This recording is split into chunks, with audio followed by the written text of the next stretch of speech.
सेरापुन्जी बारनानै एकदम बांलादेश बर्डार खाथियाव जों सफैनानै दङ दा फैयै फैयै दा नों बांलादेश बर्डारनि भिउखौ एसे देखायनो नागिरदों रायजोफोरनो नायलाय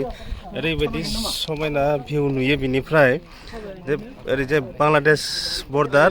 बा बिनिफ्राय बांलादेश सहैयो आरो मेघालय स्टेटनि नैबे लास्ट जेनेबा जयन्तिया हिल डिस्ट्रिक्टनि लास्ट एरिया आरो बियो ओंखायनो जायगायाथ' बिराद गुवार एरिया ओरैबायदि जेनेबा हाखर दै बायदिसिना एकदम जमा नुजोबो बुस्थुखौ सागर बायदिबो नुलायलाङो आरो जेनेबा बिलोफोर बायदिबो नुलायलाङो ओमफ्राय दंफां लाइफांथ' बुहुद दं खिन्थु गोजानथारना बिरादनो मेगनजों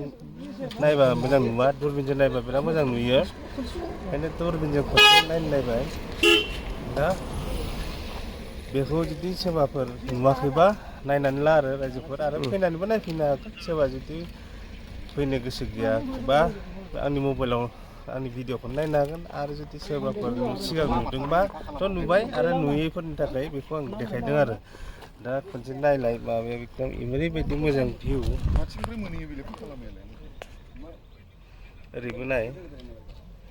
ओरैबायदि मोजां भिउ थारमाने ब्लु कालारनि नुलायलायो आरो ओरैबो आरो एकदमबारे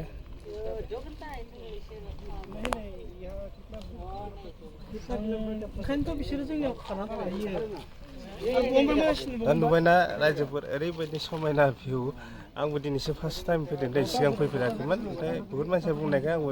खनसे नायथारनि होननानै फैनाय जादों आरो ओंखायनो दा बेखौनो आं ओंखायनो भिडिअ मोनसे लायालासिनो थानो हायासै आरो ओंखायनो आं भिडिअ मोनसे लाथारबाय आरो